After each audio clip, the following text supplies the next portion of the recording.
Hello, Transformers, Autobots, and Decepticons. Today we are going to have a little bit of a different video to showcase today. Should Transformers Reactivate be limited to just 4 players? That question has been on my mind lately for a bit of time now, and I would love to fire that question off at Splash Damage as well. So, Splash Damage, if you guys are listening by the end of this video, I would love to hear your thoughts on this topic. Maybe in a future interview, or who knows, down the line, I would love to hear what you guys have to say about this. When we first heard of Transformers Reactivate, we heard that the game was going to be a 4-player co-op experience. Even in the leaks, we knew that the game was going to have at least 4 players. Now, if the game was only 4-player co-op for specifically the campaign's story missions, then I would be completely okay with that personally. However, I want to raise the question that the possibility of having more than just 4 players for Transformers Reactivate. I have no doubt at this time that Splash Damage is beyond the point of enabling more players, as they are most likely wrapping up with development and fixing bugs as we speak. But that doesn't mean Splash Damage can't be open to the idea of having more than just 4 players for future endgame content. I've talked about this in a previous video briefly, but I would love to explore the possibility of even more players. If you structure a game around 4 players for a specific game mode, such as story mode missions, I find that completely okay. But as soon as you get to end game content, I personally feel like Splash Damage could open up to having at least 8 players for the game.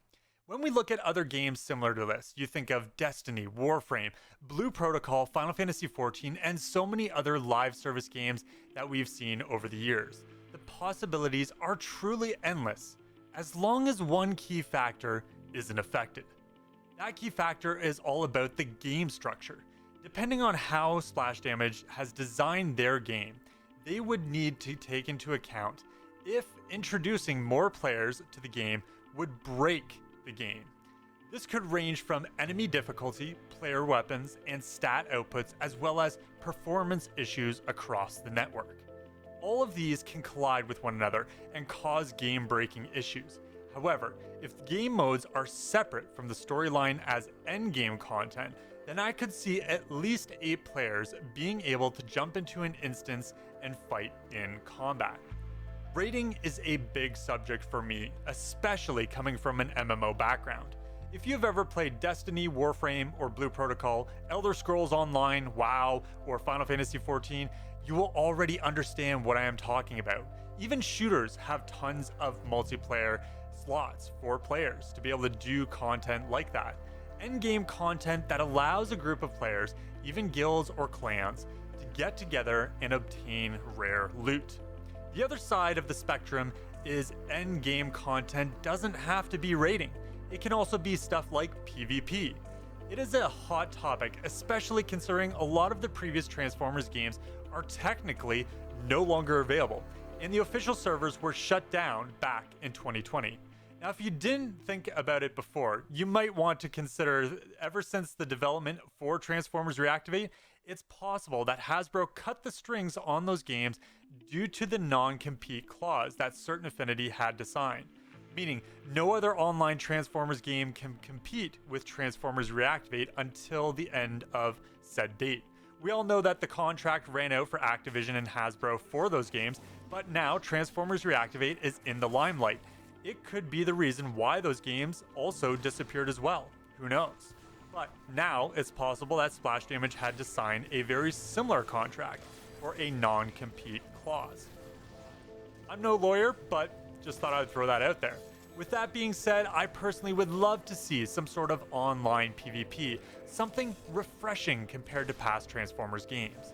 The classic Autobot vs Decepticons team deathmatch is always a fun mode to have and creates a challenge between players and guilds alike. A couple of other classic modes over the years were Countdown to Extinction and Capture the Flag, very similar to each other. Both modes were pretty popular among the Transformers community, even taking over zones. And I think it would be an amazing opportunity if we saw multiplayer modes introduced like that into the game. Another big highlight over the years was, despite its short life cycle, was Transformers Universe. The atmosphere of this game took a toll on the gaming community as it was an iconic representation of the beloved Transformers Prime TV show. After only 1 year of beta testing, the game was unfortunately shut down. However, there are still amazing pieces of content that fans loved from that gaming experience. One of them was the Ground Bridge hub area. Depending on what faction you chose, there was an Autobot and Decepticon base. Now, back to Transformers Reactivate, we already know there will be some sort of hub area. The question is, will we be able or be allowed to have more than 8 people in this room, even more than 4? I personally feel like Splash Damage should take note out of other Transformers games, even games like Destiny or Blue Protocol. A zone that is instanced, allowing up to 30 people to roam within that Teletran hub area. If that zone exceeds 30 people, I feel like Splash Damage should have a system in place that automatically creates a new instance for random people to jump into while they're just relaxed, waiting for a new queue or something for an instance zone, like who knows, a new hub mission, or even going into a raid, or even going into PvP, you name it. Whatever it is, have that hub area where people just return back to or go back to when things are on the down low.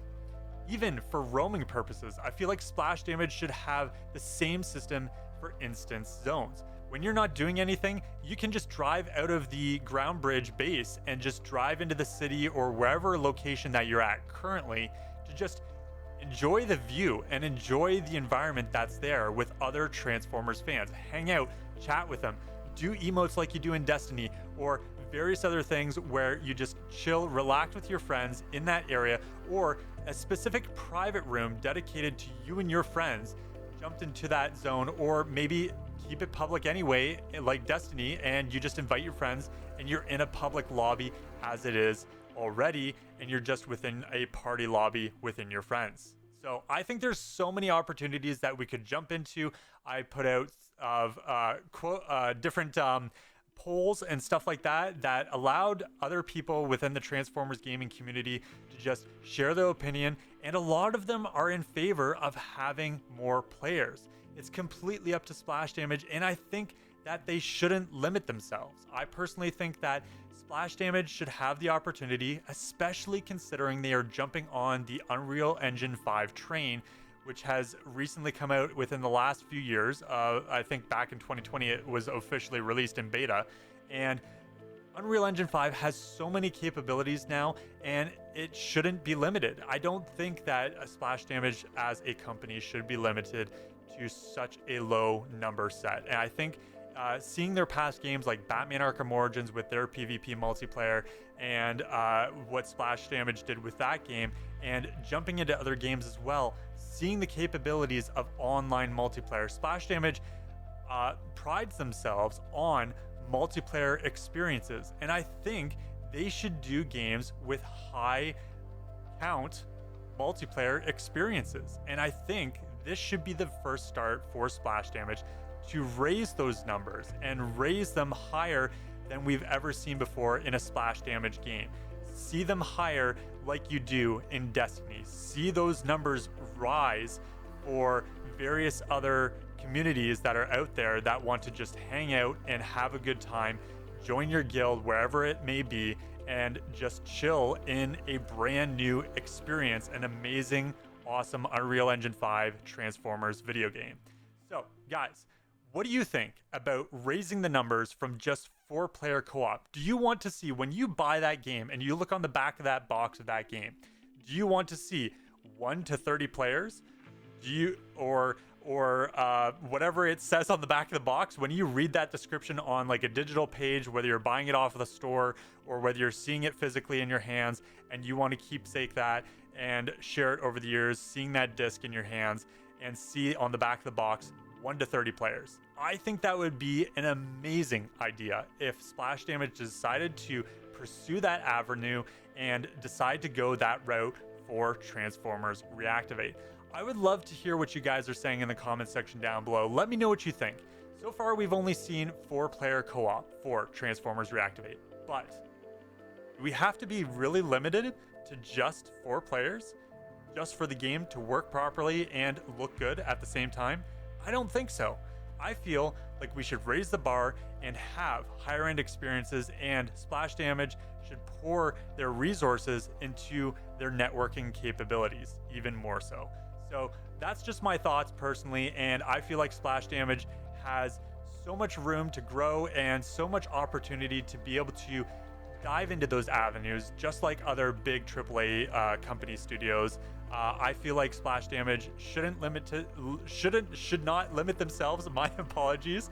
And I feel like we should see a lot more from Splash Damage with a brand new AAA experience for Transformers Reactivate. What do you guys think in the comment section down below? Do you think Transformers fans in the gaming community should have that opportunity? Should we bring in other fans that are not Transformers fans and give them that kind of experience, showcase, even market the game that way, where having 30 player experiences in hub areas of just relaxing with your Transformers fans?